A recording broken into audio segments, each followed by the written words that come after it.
আজ world savings day.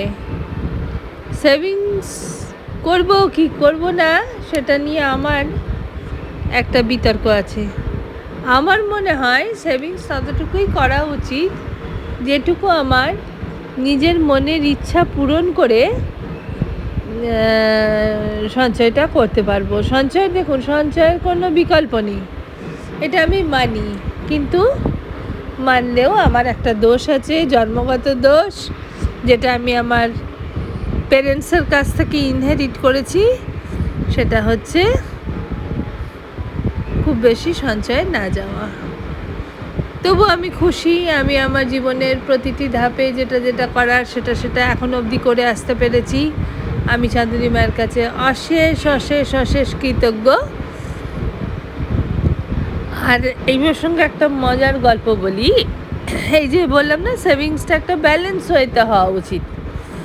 যে আমি খরচা করি বলে আমার এক পরিচিত ভদ্রলোক বলেছিলেন যে আমার যদি এরকম বউ হতো তাহলে আমি ঝাঁটার বাড়ি মেরে বার করে দিতাম। মানে মিসেস ভট্টাচার্যের মতো যদি আমার বউ খরচা করতেন।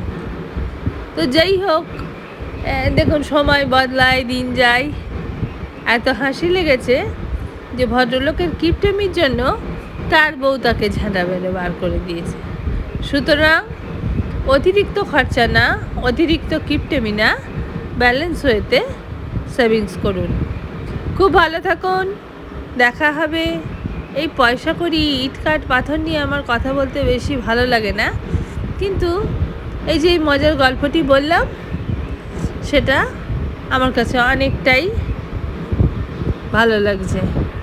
ভালো থাকুন, আর আপনার যা ইচ্ছে করুন। সেভিংস করতে হলে করুন, সেভিংস না করতে হলে খরচা করুন। আপনার যদি আত্মনির্ভর হন, কোনোটাই ম্যাটার করবে না। ঠিক আছে, বাই বাই, ভালো